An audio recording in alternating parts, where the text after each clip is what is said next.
We're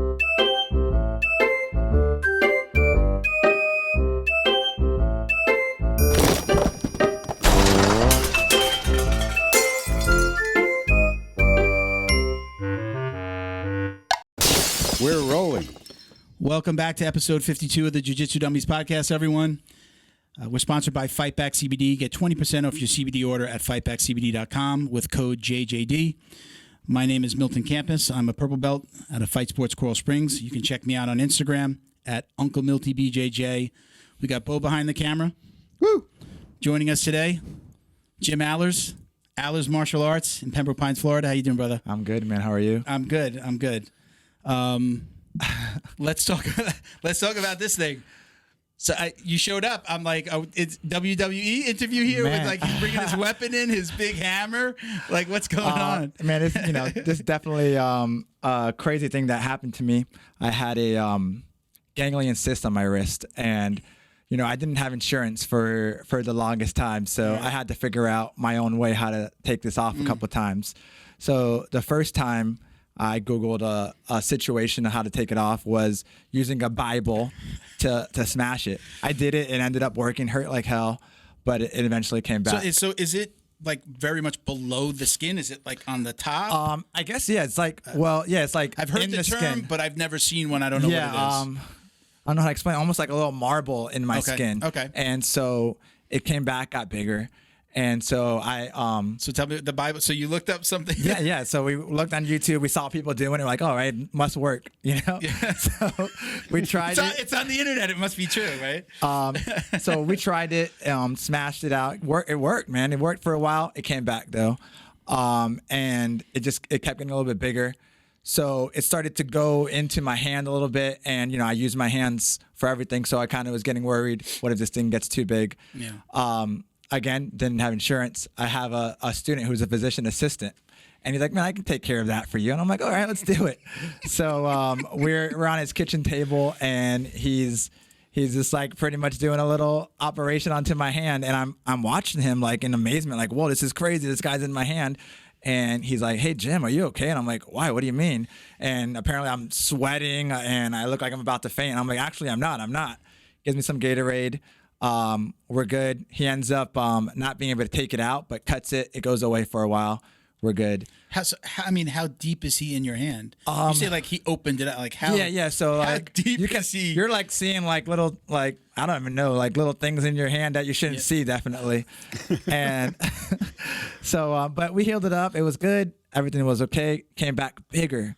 And I was like, you know what? My wife's like, you're getting insurance. Honey, grab the Bible. Grab the Bible. Get over here. And as soon as we got insurance, we're like, all right, we're gonna get this fixed.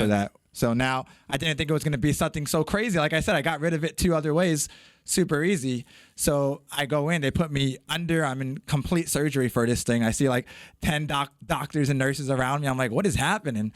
I wake up and I'm in this giant thing here, and I'm like, oh man, this is gonna suck for a while. Yeah. So this is where I am now. This just happened Wednesday. Yeah. Oh wow. Jesus. Yep. It looked. Yeah. When I saw you at the door, I was like, what's going on here? But I'm glad to see you're okay, man. Thank you, man. Thank you. Good. I actually know somebody. I don't want to drop names or the business, but been talking to somebody who's working on like a group insurance for martial artists in the jiu-jitsu world. That would be awesome. That's always been a big thing, going through fight camps and everything, and just, not being able to really afford it. As you're coming up and everything, insurance is a hard thing. That's why people get these like government jobs and everything because of the benefits. We don't have that. Yeah. Amazon, UPS, right? Like get that part-time job, get full benefits. Yep.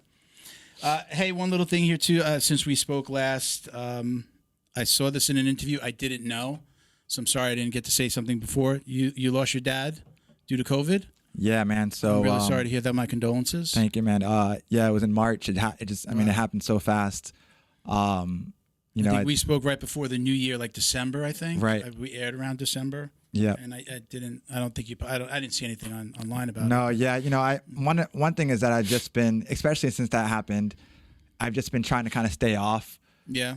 Social media. I feel that, you know, I didn't get to spend a lot of time with him. I was doing other things, and, you know, and I realized, like, the other day I check, I'm like, how much time do I spend on social media or doing this or doing that on my phone? And I'm like, you know, there's so many other things that I could be doing. I could have got to know my dad, you know, a lot more before those things happen. You know, even if it's 10 minutes, 20 minutes, you know, that I'm wasting on scrolling through my screen, that I could be talking to my pops, you know. And my mom and my father both got it. And my mom had some long haulers, you know, had to be on oxygen for a minute. Yeah. And but my dad, he had stage 4 prostate cancer, and so he was hurting a lot, you know. And in a way, you know, I'm kind of happy he's not hurting. You know, I had an efficiency in my house for them, and I would hear him at night sometimes, just in pain. Sorry, and you know, but it was crazy how fast it all happened. Yeah. And, but we're still like, you know, soaking that in. I had a Jeep that I had just bought, and I totaled it. So that's a whole story too. We'll get to that probably, but note to self here. And I didn't have a car for a while, so now my dad's car was just been sitting there, and so you know, I'm driving it around, and it's like crazy emotional every time I have a buddy. I get into it. I have a buddy who lost his dad and drove his dad's car around for years. He couldn't get rid of it. It'll be hard. It was like, breaking down. You know, we got the insurance to get a new car and everything, and I'm like, nah, I'm just gonna ride this one out a little bit. You know, I saw something the other day. I just bought a house, and one of the things I wanted was at least a little bit of a lake in the backyard. My dad loves to fish, and we had a hard time finding a house, and we found. I basically had to do pre-construction, but we found it, and I've been telling my wife, I'm like, this is taking so long. Like, I just want to fish in the backyard with my dad. Right. You know, I just want to be out there. I don't spend enough time with him, so that's a little bit of a reminder for me now to make that happen. Yeah. You know, my daughter's coming. I don't see my daughter. I see my daughter like once in the last 2 years. Same thing. You know, COVID on me. I used to see her 2 or 3 times a year when she was a little kid. You know, me and her mom weren't together, and you know, she sent me a text the other day. She said, it's been too long. And I told my wife, she's coming down next trip. We're going up to Virginia. Like, I can't do this. This is seeing my daughter.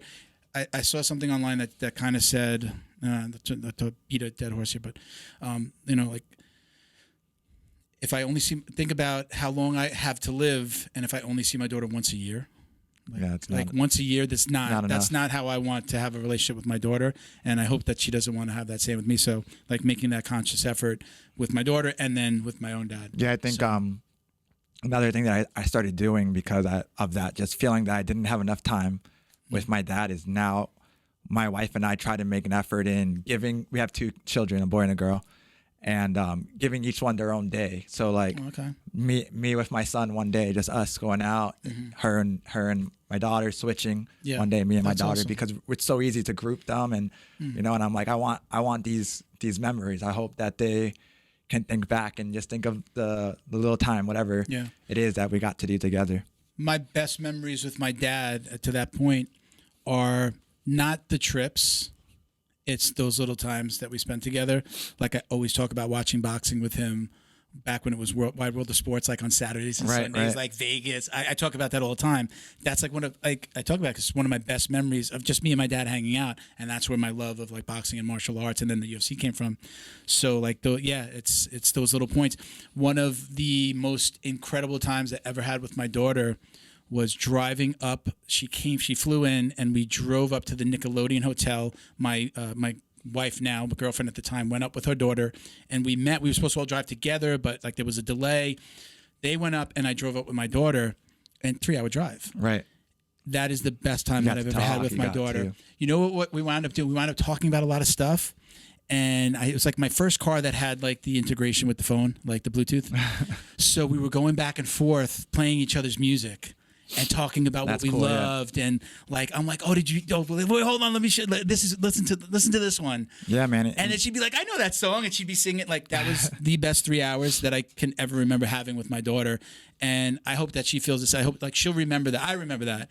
I think that she would remember that too. So those little moments. I think that's just made me, you know, just value my time more than anything else in the world. Is just like, hey, this is moments that I could be with my kids, and you know, just hopefully just making those lifelong memories and stuff that we can have, just talking to them, getting to know them. and those are things, like I said, I wish I got to know my dad more. So hopefully that. Did you grow up with your dad in the house? Yeah. So we grew up, but I grew. He went through a lot. He went through a lot to come through Florida. Lived a very, very hard life. And he left it all in New York, and we moved down to Florida, where he had to live a totally different life. He was like a gangster. He was living the way of the streets. But he moved down here to change his life, and then he was a maintenance man for as long as I can remember. And it's hard. Going from, I'm sure they were making a lot of money. Doing whatever it is that they were doing. He never wanted to share that part of his life with me. And I understand. But I'm sure it was hard for him to be here every day. And, you don't appreciate those things. As a kid, you don't really understand, and of course he dealt with depression and stuff in his own ways through, drinking and drugs. And so I kind of resented him a lot for that. And it's like hard, Yeah. It's okay, man. So, but, it was hard to forgive him. And just till the later part of his life, I finally got to get to know him a little bit more. So I thought that was at least cool part of there, especially COVID keeping everybody home. So so you did get to spend some time. Oh, with him. Yeah, for sure. All right, so let's move on. Yeah. Unfortunately, what the next thing I want to talk about isn't going to be a pleasant subject. We talked about it a little bit before. Right now there's a lot of drama going on in the jiu-jitsu community. I want to first say, this is the first time I've ever had to deal with a situation like this as it relates to my jiu-jitsu journey and my gym. And we may not say everything correctly. We're not a news show. We're a podcast. We love talking about jiu-jitsu. But there have been, several allegations not allegations. I mean, there have been several. Let's start by calling them allegations against fight sports coaches in other areas. We're in South Florida. These things happened in, I believe, Naples and Texas, and there have been other. I only know what I know online, what I'm seeing on social media. Those allegations, some of them have been, if not all of them, again, I don't know if I'm saying this correctly, but some of them have been either the men have admitted to it or have fled the country. It's kind of an admission of guilt, or both.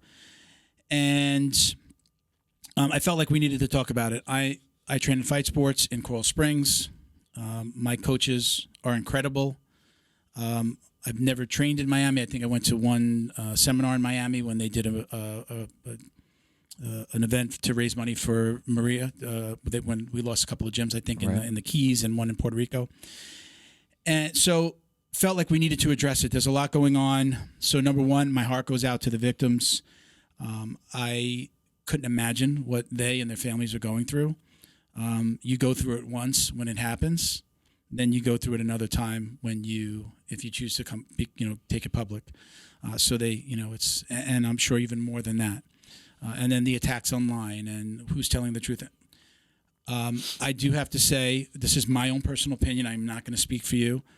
And I'm going to say what they have said themselves. And when I say they, a Master Cyborg, they didn't handle this correctly. Apparently, one of the accused, who again admitted guilt, who was, I think, going through his court case, were at the Fight Sports Miami and at VRMA, Wagner's gym. They said he wasn't. Pictures came out. They had to kind of revise their statements and backtrack. And I think that they could have handled that a lot better. As a student of theirs through my gym, I just feel like, accepting responsibility for what happens within your system is a must. That should have gone without saying. This man should have never been in any fights. He should have never been in any gym, not just a fight sports gym. But I think that there were multiple mistakes made after. Again, first and foremost, the victims.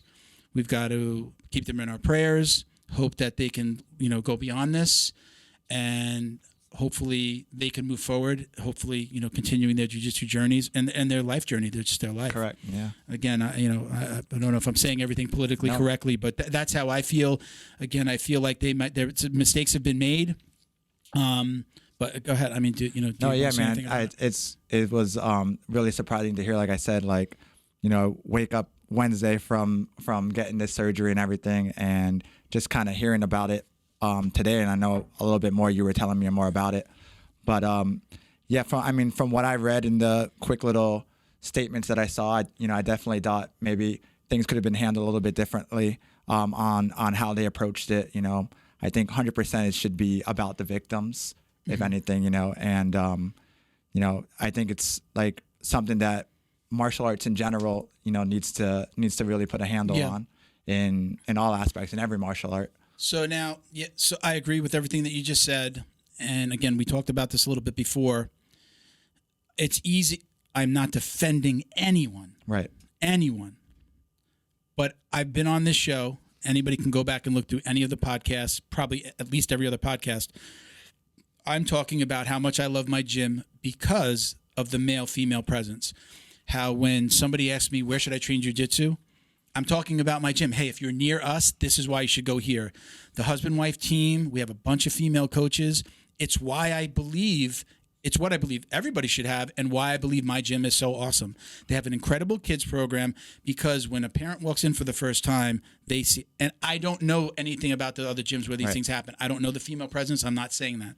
I'm saying why I love where I am and where I train, and why I recommend it to parents, and why we have such a huge kids program. So it's because of that female presence. I think that that's one of the most important things when you're talking about dropping your child off. And in some cases, the parents leave, they drop them off, they're there, they pick them up in an hour. Maybe, when they're 4, 5, 6, maybe under 10, you usually wait around. But sometimes the parents are like, I'm comfortable with leaving here, let me go. I've got to know. I'm a father. I have a 27-year-old daughter and I have a 17-year-old daughter. They've never trained. But if I had another child, that's what I would be looking for, Again, I place no blame on the gyms for, I don't know, excuse me, I shouldn't say on the gyms, but I don't know if they have a female presence. Right. But I'm saying I've talked about it for those reasons. We've said that a million times of why it's important, why that female presence is important. Yeah, that's really the atmosphere that I try to do at my gym. It's Alers Martial Arts because I want this to be my family. My wife started jiu-jitsu when we opened up the gym, and she's there, on the mats every day. And I think that's the family vibe is what we want to give, and when people start to trust you, then you need to keep that trust, not use a position of power for your own selfish needs, really. Yeah. So the last thing I want to say about it is I have just followed it for the last couple of days. I've heard rumblings about it before, but never to the degree that I'm hearing about it now. I think we all bear responsibility for what we view and consume online. I'm on Instagram. This is where I'm seeing all this stuff, and they've chosen to put out statements in places where it's being reposted on Instagram, and I'll take everything at face value. Again, I'm not defending anybody. What I will say is this is still relatively new for me. I'm still digesting it. For people that are calling for heads on platters and kick this person out of this and the entire affiliation, kick fight sports out of everything, there are people that are calling for don't have anybody with a fight sports logo in anything ever. I don't know these people. They're not my friends. I don't go to dinner at anybody's house, and I don't know these accusers. I just know that I love jiu-jitsu, and that my school's awesome, that I'm comfortable there, and I'm comfortable enough to recommend it to other people. So again, with 48 hours in, I can't be come out and say I'm doing this or I'm not doing that, or I'll never go here, or I'll never go there. To digest, you gotta let us as students digest this ourselves and know. Yes, we unequivocally denounce what happened. Let's say I say that as a member of a fight sports location, but I can't just all of a sudden say, I'm not doing this, I'm not doing that. Everybody's going on, I'm never going to be here again. I'm just not ready to say that. And if that's not politically correct, okay, I'm sorry. But I have to have my own little journey with this. I haven't been able to talk to my coach and get his feelings on it because he's just been away. Right. And again, I've trained twice since I started hearing about this, and I just haven't seen him. So, I don't know what his feelings are and what he's going to come out and say or it's do. going to be interesting to see just everyone's approach. So more about it. This is not, I don't care who you are and what you say, this is not a fight sports problem. This is a martial arts problem. We've had Rob from McDojo on the show. I haven't spoken to him recently. I am sure we're going to be seeing some coverage of this if he's not already. And he's been outing people about this for years, and not just going after a gym or an affiliation, but going after individuals and really outing these people, pedophiles, fake black belts, child molesters. I mean, rapists. He has really done an incredible job of bringing this to light. And if anybody knows anything about martial arts, this is not unique to one place. I kind of hesitate to make the statement. I don't know how this is going to sound when I say it, but, some of these people that are standing on soapboxes saying stuff have been accused of certain things. And what happens when it happens in your gym? Does that mean that you're talking about fight sports is worldwide. You tell every fight, there's like one in the Bahamas. I think there's like one in the Ukraine. They're around the world, man. Those guys are never allowed to go to fight in an organization. Are we ready to go there? I don't have that answer. Right. My heart tells me that those guys are not responsible for what they did. If they choose to not be affiliated with fight sports, I would completely support them. I don't know if that's where we are, but there are people, that are, again, standing on soapboxes saying that. So I'm not sure how I feel about that. But again, look, going back to, it's not a fight sports problem. This is a martial arts problem. Correct. Man. This is a societal problem, but more specifically, this is a martial arts problem. This isn't unique to just this one affiliation. No, man, not at all. It's happening all over. Like if you go on the news, I was talking to you earlier about that, how, there was a Taekwondo school. Yeah, you mentioned that I think the coach had cameras inside of picture frames in the bathroom, and I saw that. I saw the post. I think I saw a post from McDojo, and like they usually say, like for full coverage, like go to YouTube. I had no idea that was in Florida. I just saw the surface of it. I didn't know where it was. Yeah, so it was a school in Pembroke Pines, and so of course my school being in Pembroke Pines, I'm looking into this, like where is this school? Who is this guy? Blah, blah, blah. And as I'm looking at this guy's Instagram, I see a picture of a student who signed up at my school. And I was like, no, man, this is crazy. I saw him teaching a class. So I had to deal with it, right away. So he joined your school. Correct. He came to your school. He joined my school. He was a coach over there, apparently. Okay. And I saw he was there as little as 8 weeks ago. I don't know what happened. I don't know who did it, blah, blah, blah. But I do know that there was cameras in the bathroom, videoing kids as far back as March or something like that. Mm-hmm. Kids, women, whoever. And, I was just like, man, I don't know who is responsible for it, but I saw that you were there. And so I called him and I was like, hey, man, this is not going to work out for us. I just can't have you at my gym right now. He was a little bit seemed confused at first, but I just kind of explained it to him, like, I don't know what's happening over there, and I just can't have someone who's in that kind of situation at my school. I have kids, I have everything that happens. So until things are figured out, it's just we have to cut ties. I'm making an obvious statement, but so many of us do jiu-jitsu because for the stress release. Some people are doing it as a career, and you own a gym, and I'm sure you get that release of that stress and that, what weighs on you during the day. But the last thing that I want to happen is the place where I'm going to get away, my happy place, becomes my not so happy place. So, I hope that this can be resolved. I'll take Master Cyborg and his statement of what he's going to do. I'm not sure if you saw it, where they're going to have a committee where people can an 800 number, like a hotline, where if somebody needs to make an accusation or has been assaulted or there's a problem, they can report it. and there'll be, I think it's like lawyers, psychiatrists, like they're going to have this essentially a committee that are going to look into these allegations. Now I don't know who that group is, if it's an outside organization, if these are people from fight sports who are also in law enforcement as a career, or as a psychologist is their day job. I don't know. So this was his response.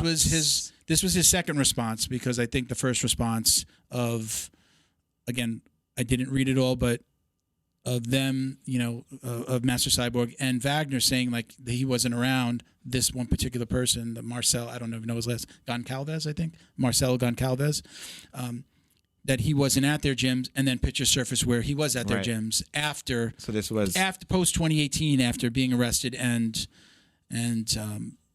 admitting guilt. I mean, I believe that he confessed to the police when he was arrested. So saying that he wasn't around and then pictures surface. Okay, that's a big mistake.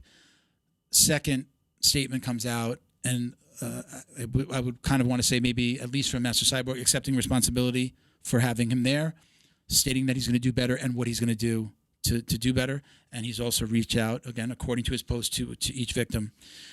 I do know that, there are other allegations that seem to be coming out. I believe it's between 3 and possibly 4 victims at this point. I think there's still one that hasn't come out. I may be wrong. It's either 2 or 3 or 4. I know of 2, but another one kind of came out in the comment section. Anyway, so what's to come, I don't know. At least for us, I felt like I wanted to talk about it. I told you this. Man, yeah. I felt like I needed to talk about it. My intro, when I introduce myself, I proudly say I'm from Fight Sports Coral Springs, and I'm still proud to say that. I'm disappointed in the way this was handled. I'm disappointed in a lot of the statements that have been made, but I'm also not ready to jump on the bandwagon of everybody that wears a Fight Sports logo. We want their heads on platters. A lot of people. Again, look, I'm not even going to get into the stupid comments, because, this could be some fat guy behind a computer keyboard, talking smack, and it could really mean nothing. But, people are saying some really stupid things, and, hey, in some cases, hey, listen, you need to get out your anger. Go ahead, do it. But I'm not ready to go that far and say I am never going to be affiliated with my school. Maybe some people will hate me for saying this, but I don't care about the name on the front door. I care about my relationship with my coach. Right. I always, talk about, like, I'm older than my coach, but he's my mentor. I look at him like almost like a father figure. We talk about marketing, we talk about life, we talk about stupid stuff, we make fun of each other. He is, on a little bit of a pedestal for me. This is the guy that's, put a few belts. Of course, he put my purple belt on me. I came to him as a blue belt. He put my stripes on my blue before I became a purple. Like he put my purple, and that father figure in a way. Yeah, I'm not going to walk away from him because of something that happened over here. Now, I haven't spoken to him, and I don't know if what he thinks or what he's going to do or say. I just know that that's where I go train, and that's where I was today, and that's where I'll probably be tomorrow. Those who know me know that I got my black belt from Wagner, and like I said, me going through this surgery and just kind of hearing about all this, I haven't even had a chance to like just call him and just see what's up, what's happening. So, I definitely want to talk to him, and just see what is this all about, really. All right, so I think we're going to leave it there. I think we're good. I wanted to have you on. We had you on again back in December, and we did it by Zoom because you're local, but we did it on Zoom because of COVID. And this has always been more fun to me, in face-to-face, round tables, just shooting the shit about jiu-jitsu. This is a cool setup you have. Thank you, man. I don't know how many podcasts I've done in my life, but haven't been to one this have you gone to any studio? Like, have you ever gone out? Like, if I gone, it's very low budget. This is good stuff. I spent a lot of money. No, we look. This was a long time coming. Hats off to Bo. Everything that you see here, Bo has put on an Amazon list for me at some point. I mean, he set up the wall. He did nice. This, and but. He put this together for us. He's everything's been Bo. Good job, Bo. Bo is the technical side. I'm just the mouthpiece in front of the mic. Trying to get him on the mat because he needs to. He doesn't train. Oh man, he doesn't train. I need to get him on the mat. I think I don't know that I don't think he realizes how much it's going to change his life. It's crazy, man. Just that I was just saying to somebody, I'm like, man, like I need to get back on the mats right now. Yeah. It becomes an obsession where you're thinking about it. Without it, you start getting like Things build depressed up. a little bit. You're like, man, I need to go do jiu-jitsu. I need to train. For me, it's just training in general, where it's like, I fell in love with so many other aspects of martial arts, where it's kickboxing and wrestling, like everything in that. I'm a different person when I don't train. Yeah, you can tell. I'm cranky. I'm more cranky. You need a Kit Kat. You need a Kit Kat bar.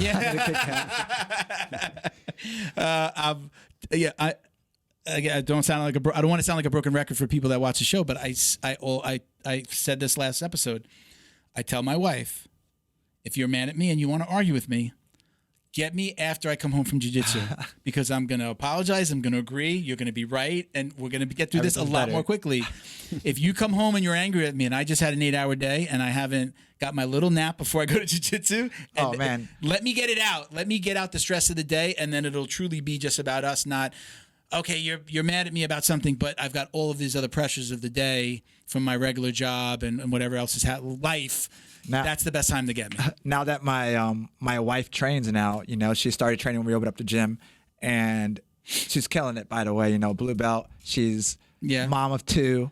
Works competing, right? Part-time job, doing super fights, beating people who are, training for this is what they want to do for a living, right? And she's out there killing it. So super proud of her. Awesome. But it's funny, like, well, if we have any like tick and tack going back and forth on anything, we get into the mats, we train, and then it's like, what were we mad about? Like, does it really matter? It doesn't matter, So it's cool that we get to do that together now, and I love it. Happy anniversary, by the way, right? Oh, I think I saw you post. That was July 7th, 9 years. 9 years. 9 years married or together? 9 years married. Married. Yeah, we've been together longer, since high school. We met each other when we were 15. Wow. Oh, wow. Yeah. Oh my God. Well, happy anniversary. Thank you. So let me do some shout outs to our sponsors. Oh, for sure. We'll do this real quick. So sponsors. Yeah. DD214 Fightwear at DD214_Fightwear. Gear for the war on PTSD. Get 15% off your online order at DD214BJJ.com. Please check out their new Soul Armor gi. We're always talking about it. In the liner of the gi, they put the names of fallen soldiers. So like the entire line of gi has all of these names. I think it's amazing. Go check it out. The link is in the bio. Warriors Next Adventure, another veteran organization. They're a nonprofit helping veterans overcome PTSD through recreational therapy. They actually came through South Florida and they filmed. They were like on the not even to South Florida. They went around the whole country for like wound up being a little under 50 days, and went to a whole bunch of gyms and spoke to veterans. And, that's cool. He basically like they just like climbed the mountain this week. Like, so he brings veterans with them and they do, they talk about their feelings but they're doing something. They have a wolf sanctuary that they go to, or they climb mountains or go kayak. They do all this kind of really cool stuff. So go check them out. It's warriorsnextadventure.com. Huge shout out to Flow and Roll at flow_and_roll on Instagram. Get 20% off your online t-shirt, rash guard, or gi order with code JJD at flowandroll.com. But you got to check out their kits. They do amazing gi and no gi kits. The artwork's incredible. Just go to the Instagram, check out the stuff. Let them know Milton sent you. We're going to be doing some really cool stuff that we're still working on a shirt that they're going to have at their events and on their website. So we're going to have a little JJD store on their stuff as well. Milton who? What's that? Milton who? What did I say? Milton. That's me. Who's the? Oh. What did I say that? Let him know Milton sent you? Yeah, you're a moron. You threw me off there. Don't forget to like, comment, subscribe, and share wherever you're watching or listening. If you're watching us on YouTube, don't forget to click the bell. And you'll get notifications every time we launch a new video. All right. We're good. If you're enjoying the show, please take a moment to help us thank our sponsors at fightbackcbd.com. Browse their website for a variety of applications. Find the one that's perfect for you. Get 20% off with coupon code JJD at fightbackcbd.com. And check them out on social media at fightbackcbd on Instagram and Facebook. All right, so I always do a little research. We've talked once. We talked briefly about the fact that you were supposed to fight Conor McGregor. Right. So I was just looking up videos. I like to look at other interviews or stuff the week of or the morning of. I'm eating breakfast. I throw something on. I just feel like I know where this is going. No, nothing. Actually, nothing crazy. It was funny though. I knew that you told me, and I did see. I never watched it, so I watched. I didn't look at I watched his promo, but it was just kind of cool to hear your name coming out of his mouth. Right. But he's the same fucking Connor. Same guy. He's the same fucking Connor there as he is now. It was hilarious, man. Like going back and forth with him on like Twitter battles, and he still had a good following in Ireland, and his followers just going at me. So it was Cage Warriors, and that was all like UK, Europe.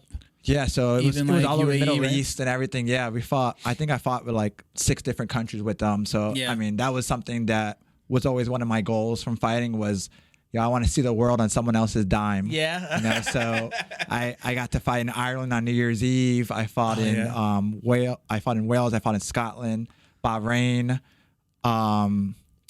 where else? Jordan, like just a bunch of places with them. So I thought that was really cool to be able to travel. But you never got to fight Connor. I didn't get to fight Connor, man. He pulled out a week before the fight. Supposedly, his teammate Artem Lobov or something fractured his orbital. Okay. And he pulled out. I ended up fighting some other guy, some black belt in jiu-jitsu. I was purple belt at the time. Ended up submitting him with a Darce choke. Okay.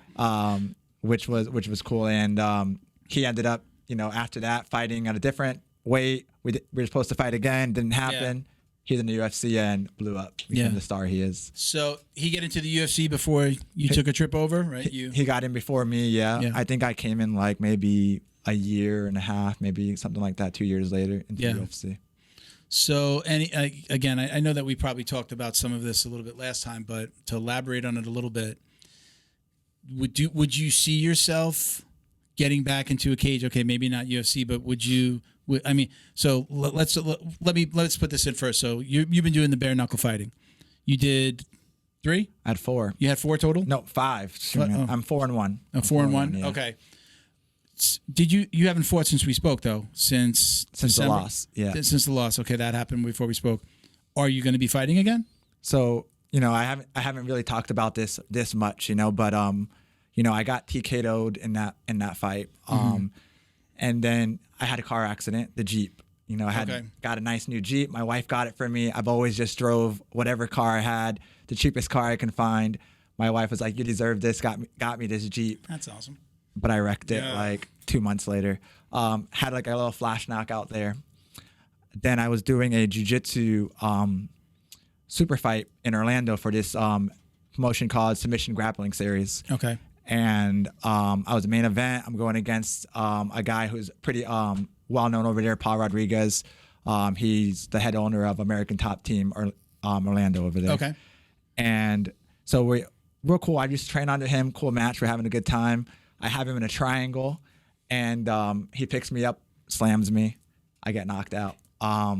So I kind of got freaked out because I had some memory loss. I was like, man, I don't remember from me being up in the air thinking I can finish this triangle to being in the back.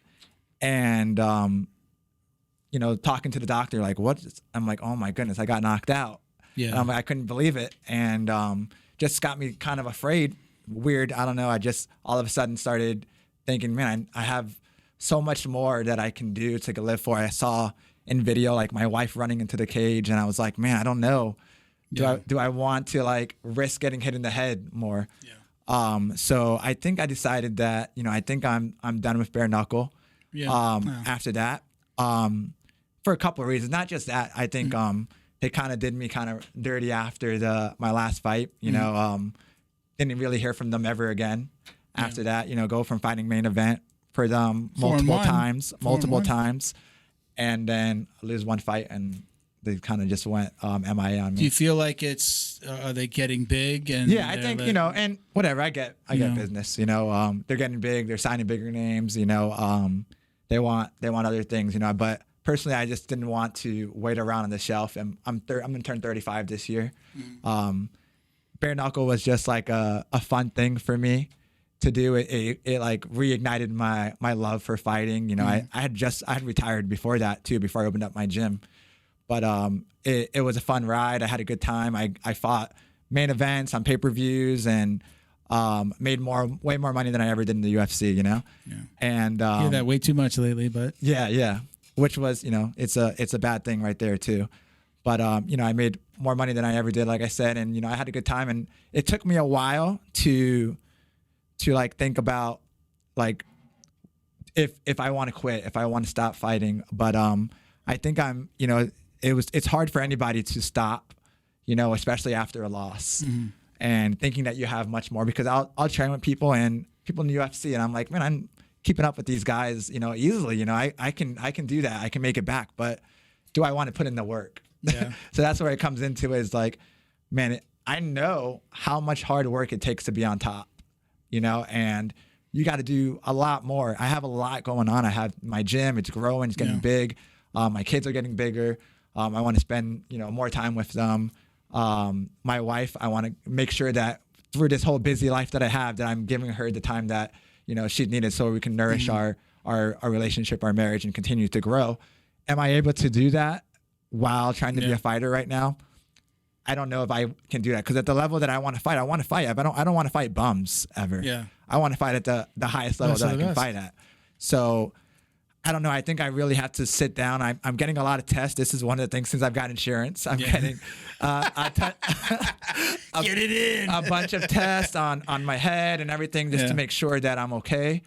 I'd hate to ever say that I'm ever done with something, because who knows, I might get this the itch. You know, if you're a fighter, if you're a competitor, you know about that itch that you get, you know, when you don't compete or fight for a while. So I don't know. We'll see what happens. But for sure, I think I'm done with bare knuckle. I feel that I gained this new confidence in striking, and my jiu-jitsu is at a highest level that it's ever been. I feel like, you know, competing in high level matches and doing well, like with some of the top guys in the world. So I think I'll do good in MMA again. But it's that hard. Like, when do you stop? So I don't know. I'm gonna go through all these doctor's appointments, and I think after a couple of head injuries, you know, the accident. That's a good time, really, man, scared me. You know, so you know, I'm gonna talk to my wife more about it. But as of right now, it's, you know, I'm gonna aim on the future. Yeah, aim on the future. I always tell her now, you know, I'm like, I want to eat this cupcake. I'm like, it's okay. I'm retired now. I'm retired. But you know, I'm going to use that on my wife. I still want to compete in jiu-jitsu. You know, I think, of course, I think that was a freak accident. I blame myself, and I knew the risk of, I have a guy in a triangle. He's lifting me up in the air. I could let go. Yeah. You know, but I'm like, I can get this. I know I could get this. I think I saw the video. You're in a cage. Yeah, we're in a cage. So the slamming is allowed. The cage is a little bit more forgiving than a jiu-jitsu mat. Right. And I think maybe it could be just, you know, the accident, the combination of a bunch of things. In 6 months, like 3 head injuries, pretty much. You know. So maybe I just wasn't healed up all the way. So I'm trying to heal up even before I take a jiu-jitsu match. You know, like sometimes people will say, like, you know, they're waiting for a message from the universe. Well, these are your messages. These are my messages. These might be your messages. I'm never going to tell somebody not to do something they love. Exactly. You know, it's always hard, especially friends and stuff, you know, to tell you, like, hey, man, you think you should stop and stuff like that. But I personally feel, I think getting there, if not there, for sure already. But I don't know. Listen, nobody could take those fights away from you. No, I had a good time, man. I traveled around. I got to see cool things. Met a lot of cool lifelong friends through this sport, and you know, now I have like hungry guys at my gym that, you know, want the same dreams, and I hope I can give them. You know, I tell them I got so much from this sport. The least I can do is try to give back and help you guys get to where past where I was, you know, be a better fighter than I was, work harder, do more things that I wish I had that coach that kind of pushed me that extra edge. I want to be that for them now, you know, and hopefully I am, and hopefully I can continue to make guys that, you know, who cares if they never make it big, but, you know, help them achieve that dream of, you know, maybe stepping in the cage once or fighting, you know, on pay-per-view or something one day. Do you ever think about, okay, so if you're going to leave that behind, do you ever think about, you know, having your own affiliation? Right, you're independent. Right. You know, you're not affiliated with any other gym. right? Yeah. So especially now, as my gym gets a little bit older, we're going on our 3rd year now, and I have higher belts. I had people come in, maybe they were a blue belt somewhere else, and they had the purple belt. Now, years later, they love it. They're at the gym all the time. They want to be a part of it. They want to repeat what I'm doing. We just hit over 100 members at our gym, which is awesome because, man, when COVID hit, we're thinking this might be it. Yeah. You had just opened pretty much. We were less than a year old, and we're like, we were trying. I was doing the Zoom stuff. I was doing everything I can, but it's very hard to keep the gym going. We lost a lot of members, but thank God we had a lot of faithful members, and those members kept through with us. I made deals with them like, hey guys, I really just want to keep the doors open.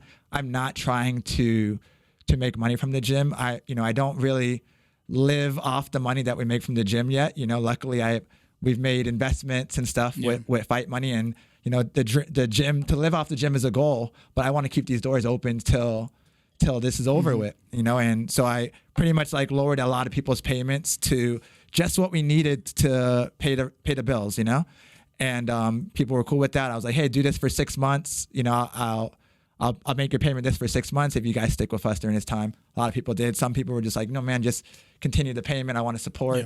And my members help us stick through, and I think now it's awesome because we've seen from May to now, I think we grew like 40 members or something like that. Yeah. Yeah, a lot of new white belts, or a lot of new white belts, a lot of new hungry guys that want to get into it. I think now that the vaccine's out, a lot of people are not as afraid to go out, and be out. And some people are just maybe have this built up energy, like, man, I need to go out and do something, and they come and we offer kickboxing, we offer jiu-jitsu. So I think because my gym offers both those things, I have it every single day. I'm teaching all these classes, I love to be there. And I think that's what's just, making people want to come in and just do it all. I know, even my gym now, it's a common refrain now. It's like sea of white belts. When you kind of came back, people were looking for something to do. It took a lot longer for people that were members to come back. Right. Than more than new people. For me, I hurt my knee before we closed, before the quarantine. So I was sidelined and I had no choice.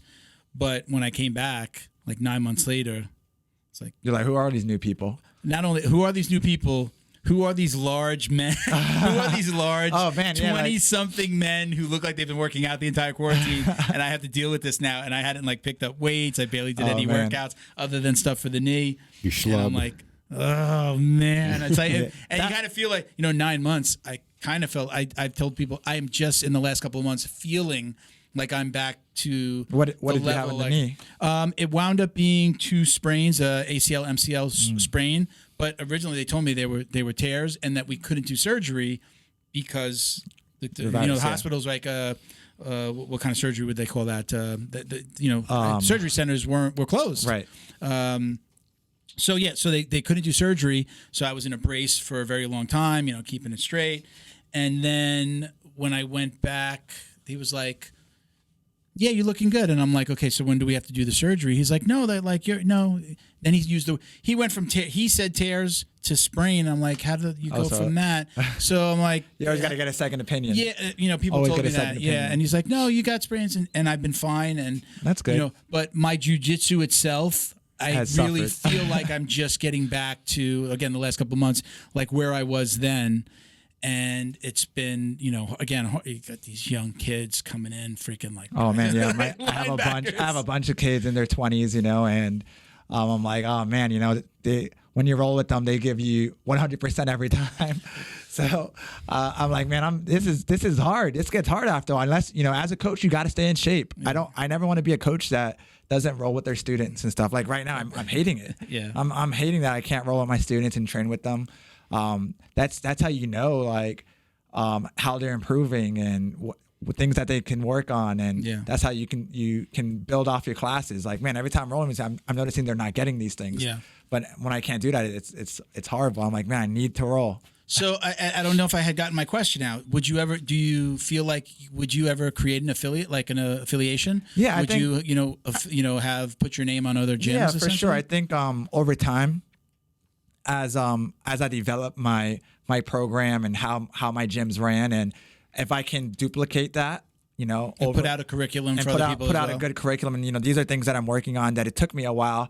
You know, when I opened up this gym, it was just like, I love jiu-jitsu. I'm good at jiu-jitsu. Had you coached before? Yeah, Have you coached at other gyms I've before? coached at other gyms. I've been coaching since I was a purple belt in jiu-jitsu, which was, I mean, a very long time ago now. But I was purple belt for 5 years already, so that tells you something. And I taught kids, and I really, you know, my degree was in elementary education, so I thought, you know, maybe I'll have like a big kids program, and that's the route I'll go and stuff. But the teaching part, easy, man. I feel like I love teaching. I love teaching. I love connecting with the students. It's that background stuff that you don't know unless you go to business school. I was going to say the business side of it. The business side. There's two parts of this. There's the two business parts, side, you know? and then there's the actual training. You gotta really study and learn and practice, and you're gonna have some things that work and some things that don't work. And once I find all those things and continue to develop everything that I want to be the gym, that I'm like, okay, this is perfect. This is the way that I want this gym to run. That might not be ever. You know, I can constantly improve it, but when I can duplicate that, then it's definitely something that I want, because I wouldn't want my name to just be on anything. Yeah. I find that I've been talking to coaches or owners of other gyms, when there isn't a curriculum that comes down from the affiliation, it's a little bit of a problem. It's like everybody's doing their own thing. It's almost like, I don't know, if I'm going to pay for an affiliate, I want them to help me. They should be bringing something to the table. And it should be like, hey, this is what you're going to do. This is how you're going to be successful at doing it. And let me give you the step-by-steps to get there. Yeah.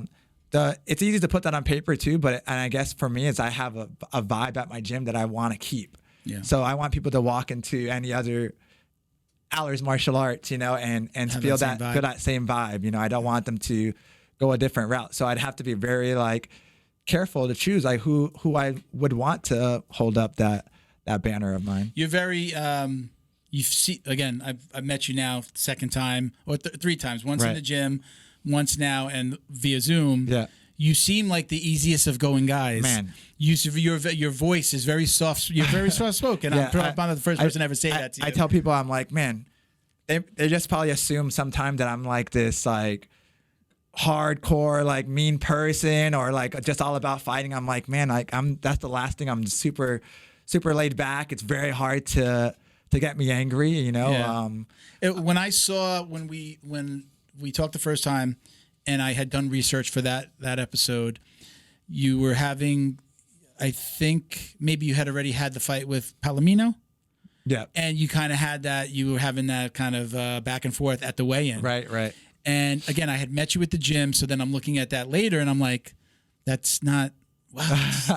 He's not, I don't feel like he was like that, not that you were putting on an act. I'm like, I didn't see him that angry, so I don't know that angry man. Right. No, yeah. It's very hard to get me to that. You know, you have to do a lot. I think me and Baboon are super cool, man. We're really good friends. You guys have trained together. You trained together. We used to train together, you know, but you know, during that time, like we both felt like we deserved that title. Yeah. So everything that you saw, you know, that became real, you know, and it really built up.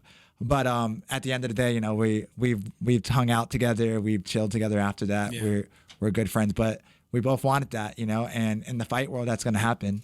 I find what I just said to you too. I find that a lot in jiu-jitsu. It feel like jiu-jitsu usually, and an odd episode to say that on, weeds out the dirtbags. Right. You know, the people that are there to be bullies, the people that are consciously like, I'm going to learn this so that I can beat people up. They don't last. They don't last. They can't last because they don't fit in with that culture. Right. It's like we become, I'm going to let you manipulate this arm and potentially break it, and you're going to let me do the same next time. We're putting your life in danger. You're putting your life in danger. You know, anything could happen when you're on the mats. You know, it might sound over dramatic to say that, but like you said, I'm trusting you to put a rear naked choke on me and to let go when I tap. When I say, you know, so you have to build that friendship that, you know, that's what I tell people at my gym. We're all here learning. We're all here trying to get better. None of you guys are above anybody else, right? There are 2 people in my life that don't do jiu-jitsu as far as friends.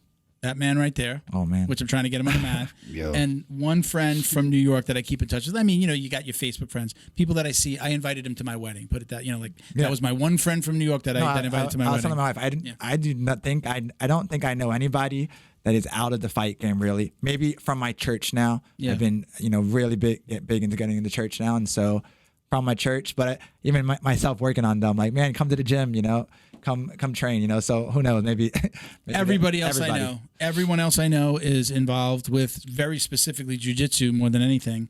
I can't even say it, it's all jiu-jitsu, it's all the co-hosts are my friends. We go out together, we'll have beers together, we go out and eat, we meet up, and we make sure we stay in touch. You're like-minded people. Yeah. What I say is like, hey man, I want to be around people with the same goals, with the same ideas that have like the same things as myself. Why? I have throughout my career, my life in general too, I've had to get rid of some friends, because I was doing the wrong thing, making bad decisions. And, when I came to think about it, I was like, I had these friends that weren't, if I was doing something bad, they weren't like, hey man, you shouldn't be out. You really need to be drinking right now. They were throwing fuel on the fire. And I was like, man, I had to, get rid of those people throughout my life. And it only improves, when you're around people who all have the same like-minded ideas. They want to be about their family. They want to improve. They want to just be a better person than they were yesterday. Then that's going to improve yourself too. Yeah. Did you ever think that jiu-jitsu was going to blow up like this?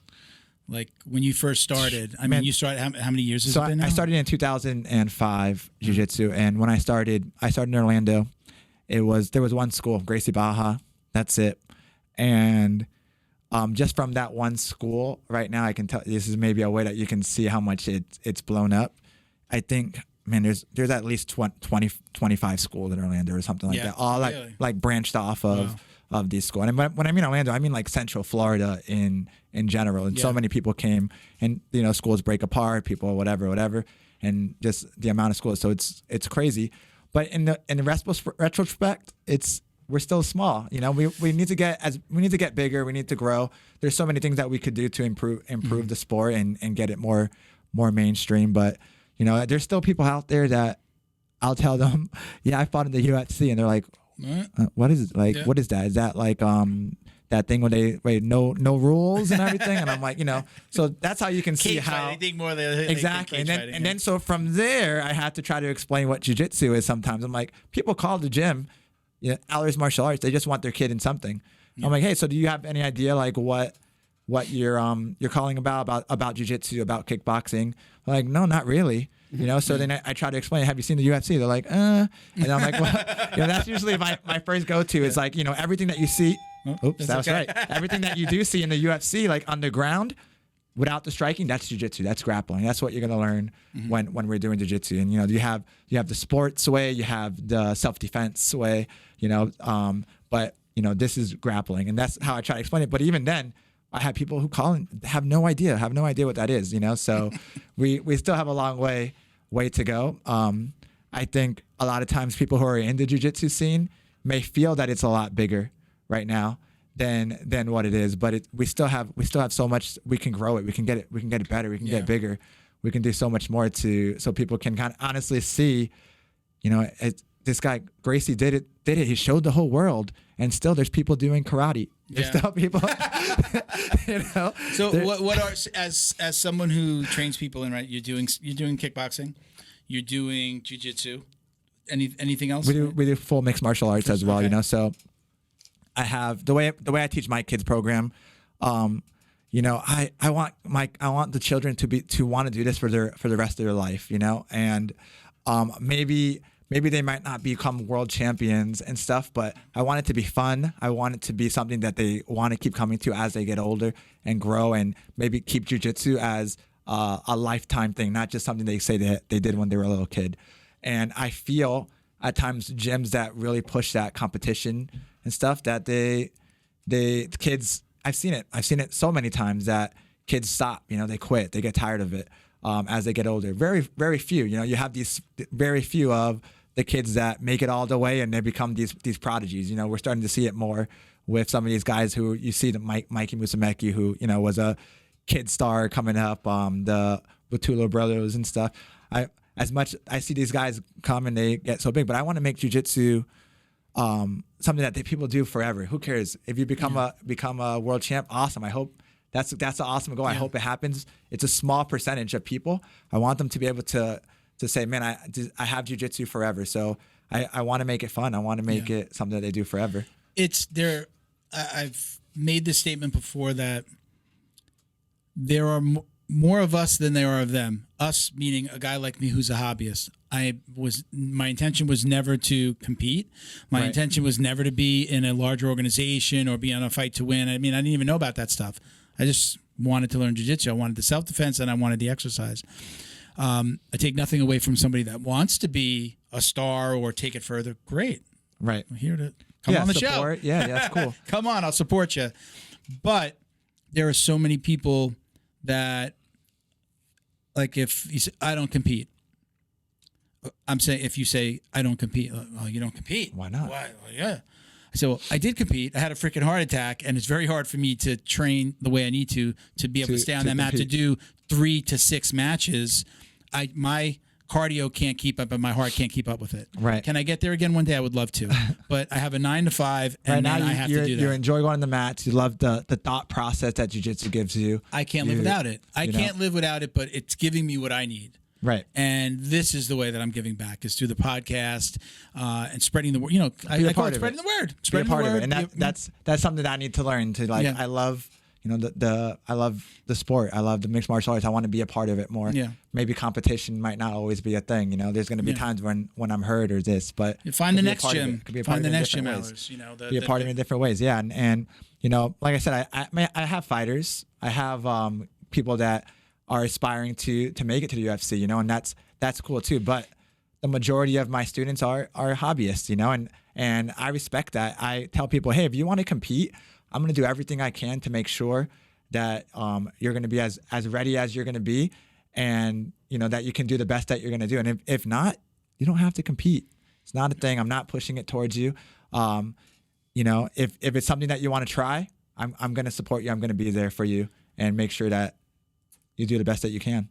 Are you a fan as well as a practitioner and a competitor, or do you know who's on the card tonight on Fight to Win? Are you rushing home to watch it? That's another thing where this is kind of like, especially what we talked about earlier, where it's just kind of like crazy news to me, because I honestly don't really follow jiu-jitsu. I know it might sound crazy for people. No, it doesn't. I hear that more from guests than the other side. The more that I got more into, especially in my gym and just being around it all the time, I had to make other hobbies now too, because it's work now also. As much as I love it and stuff, it is work. So I had to start thinking of like what else do I like. So hearing about like some of these Fight to Wins, and people are like, are you watching the I don't even know all the acronyms. ABC, WPC, I don't know. I have no idea what all the acronyms are done, but I know I fought for Fight to Win. I take these matches and I don't know who I'm facing half the time. You know, I have people messaging me like, hey, if your next match is going to be against the last guy I just fought in Combat Jiu-Jitsu Worlds. He won it. I won the first match, and then Jimenez or you know, I know the kid. Yeah, I think he's doing really good. He's like killing it. So he won the Combat Jiu-Jitsu Worlds at 170. Roberto. There you go. Yeah. And I'm like, man, I don't know who this guy is. But I was watching him, and I'm like, oh, like at the tournament, I'm watching. I'm like, man, you know. So the whole time, yeah. So I won the first match against this tough guy, cool guy, man. We hung out in Mexico after that for a bit, but and then the second match, I faced this guy who the whole time I was preparing for Combat Jiu-Jitsu Worlds, I'm just practicing heel hook defense, because I feel like that's all I see anyone trying to do anymore, you know, is heel hook, heel hook, heel hook, heel hook. So I feel like my defense is on point, happy with it. First match, I fight all the heel hooks, get out all of them, finish the match with a submission. Second guy comes in, it just pulls guard, and I'm like, okay, I've been in this position before, and I'm like, man, I can't get out. And he's just like holding me tight, and I'm like, what is this guy's not? It doesn't even seem this strong, and just basic jiu-jitsu, and boom, armbarred me. Maybe I'm lucky. Every other person, same thing, basic jiu-jitsu. and just finished everybody. I was like, man, this is awesome. This guy just bought back like that simple jiu-jitsu. He wasn't looking for heel hooks. He wasn't doing all this fancy stuff, and he was just finishing everybody, you know. And I'm like, man, this is awesome. This is a new generation young kid who is doing awesome. But like I said, I had no idea who he was. If I didn't start to watch the stuff on Full Grappling, I wouldn't know who he was either. And because of the show, and we started to bring competitors on and bigger names, it was like kind of had to. Right. But then now I really enjoy it. I do love them.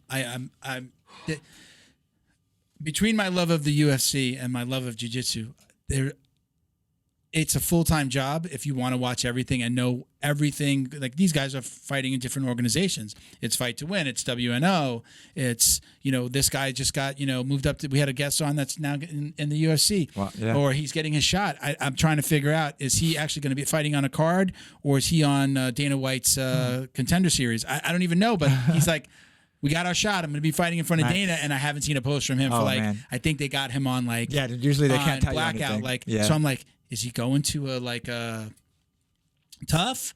Is it going to be? But he says he's fighting in front of Dana. There's so much I can't possibly, and I love it all. I think the reason I don't really follow jiu-jitsu so much is that I base a lot of my grappling and everything for fighting. I think about, man, if I'm in this situation, I don't want to get punched on. I think of MMA style jiu-jitsu.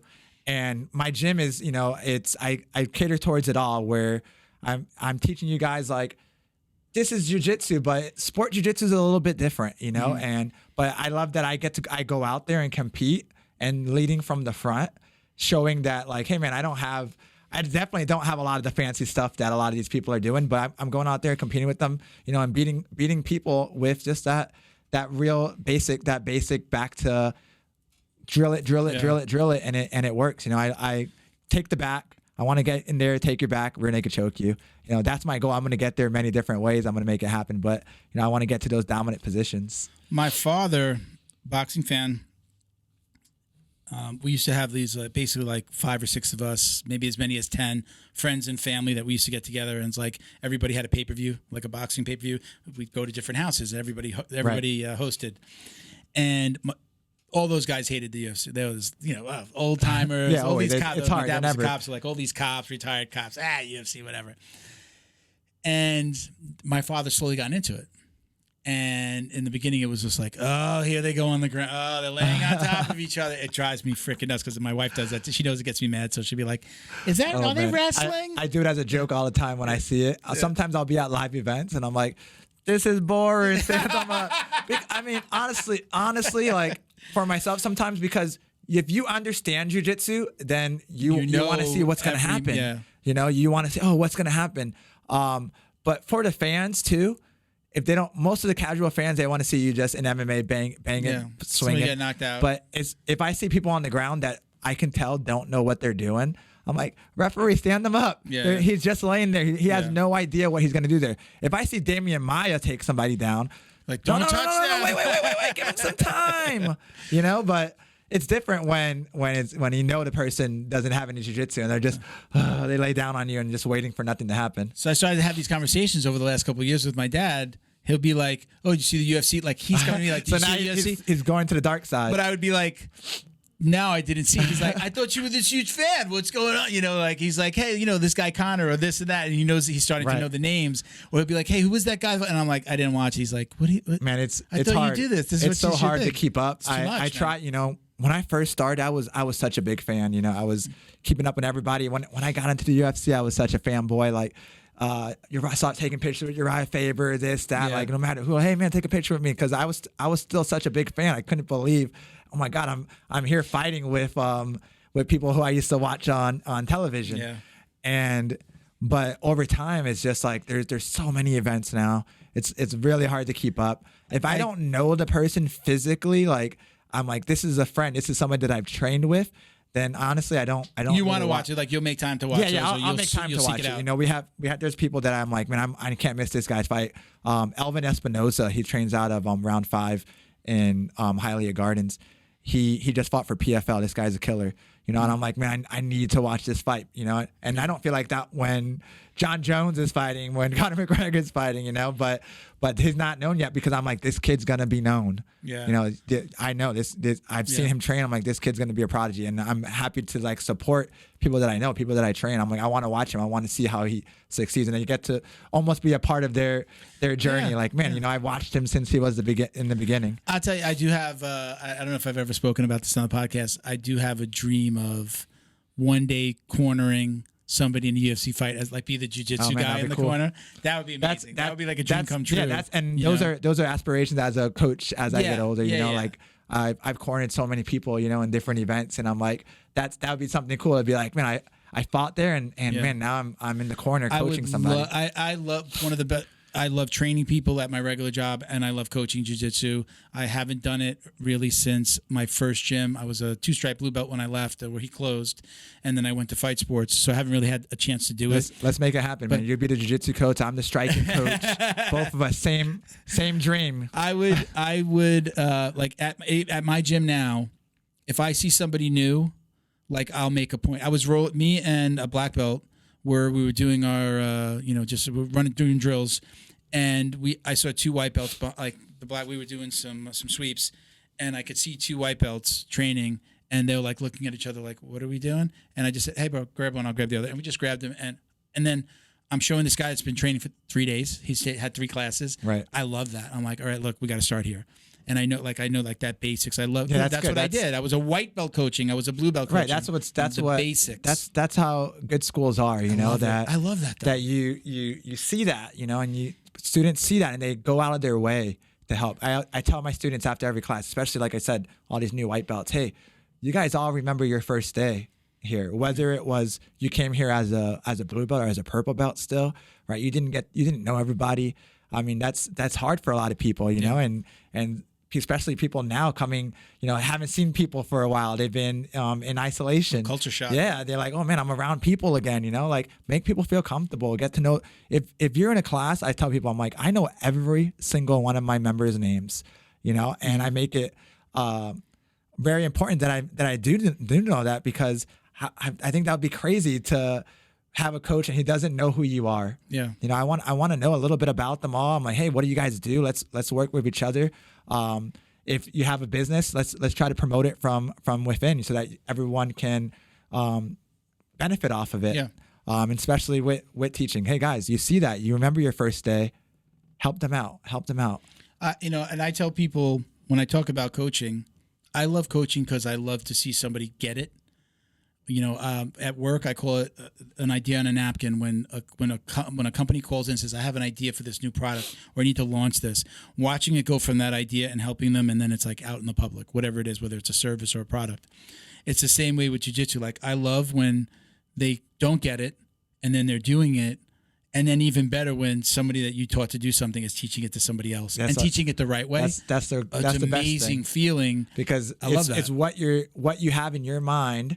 You were able to give it. You were able to give this gift to somebody, you know, and say, you know, here, I'm giving this to you. And they used it and they give it to somebody else. And it's a gift that can just keep on giving. And that, the selfish part of that, of liking the coach, is when I'm teaching something and I'm not saying I'm the best coach and this is what I do. I don't coach at my gym. I'll just grab somebody and take it upon myself. And Felipe actually, like, I know once in a while, he'll be like, hey, Mel, grab. And he just knows, he'll be like, hey, grab that guy. And like, all right, hey, 2 days, take it easy on him. And I'll know, okay, hey, look, get in my guard. I'm going to show you how to do, go from guard, break the guard, side control. I'm going to go through the basics. We're not going to roll while everybody else is trying to kill each other.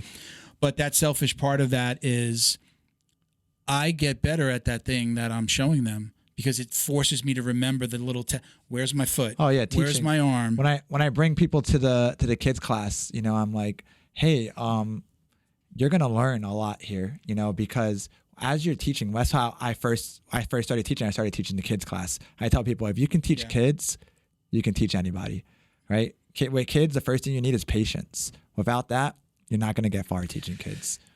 It's hard. That's where the whole play jiu-jitsu comes into, especially the little guys. Right. You got to keep their attention, right? I mean, that's the hardest. So right. How are you going to do that? Where sometimes jiu-jitsu can be very, very hard to explain to people. So if you can break it down to a 5-year-old, then adults shouldn't be too hard to handle. Usually I tell people, you know, and sometimes you need to break it down like that because it's like you're learning a new language at times, you know, so someone brand new coming into this is all brand new, you know, so you might have to break it down step by step by step. You got to know everyone learns differently. Yeah. You know, some people are hands-on, some people can visually see it. You learn that through teaching kids, you learn that through being an assistant. If you have a good coach, you know, he's trying to help you understand these things so that maybe one day when you're a coach, you know, that's how I look at it. Anybody who's like an assistant with me, like, man, maybe one day when you're a coach, I want you to do it the right way. Yeah. Believer in the blue belt curse? Is that a real thing? That's a real thing. Yeah. I already know. What is it? What is it about the blue belt? What is it about that moment? That makes that moment of getting the blue. What at blue belt? What is it about that so many people fall off? I think that's when jiu-jitsu kind of gets hard. Okay. You know. All right.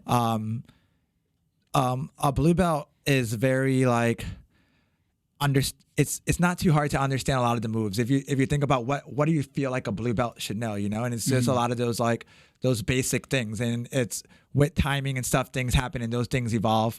And I tell people like blue belt, you know, you know each move, you know, and man, you can hit it now. You're hitting it on the newer white belts. You're ready for that blue belt. You are, you know, you're doing well in class and everything, but against other white belts and stuff. You understand the moves, you're getting the submissions, but when you start having to string things together, sometimes it gets a little bit harder when you're realizing, oh man,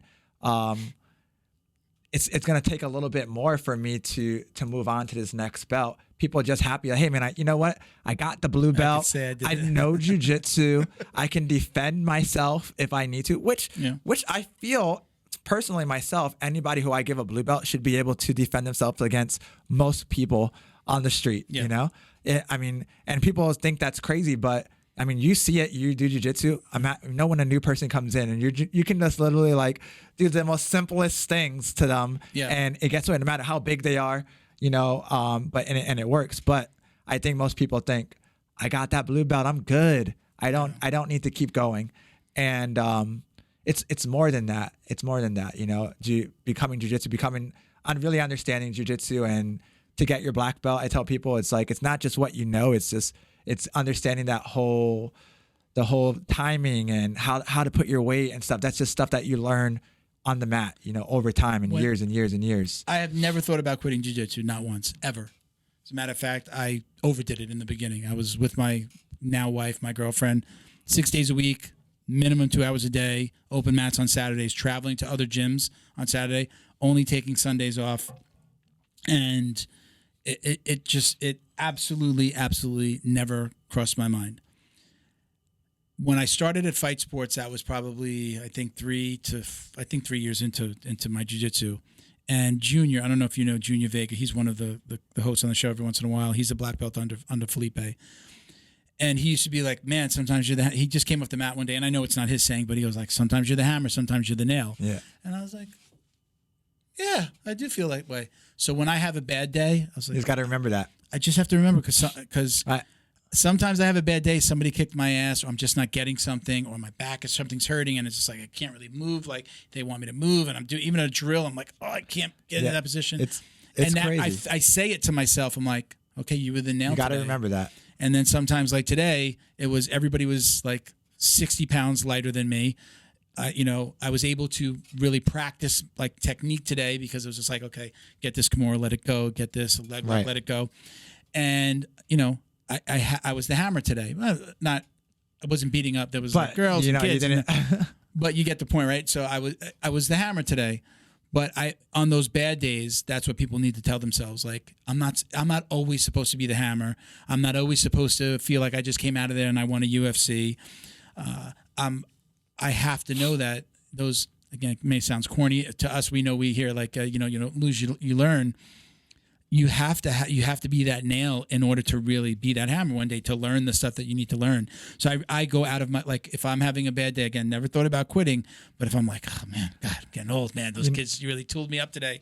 I'm going to say, hammer nail. I feel like in jiu-jitsu, let's say if you take out grappling, right? I think a lot of people will stay because they never have to really test themselves. So let's say you do all the moves, you know all the submissions and everything, but you never live practice like it. roll. You never live practice it, and that's where it really comes into play. And how hard of work are you putting in? Yeah. Like, are you getting better? Are you doing this?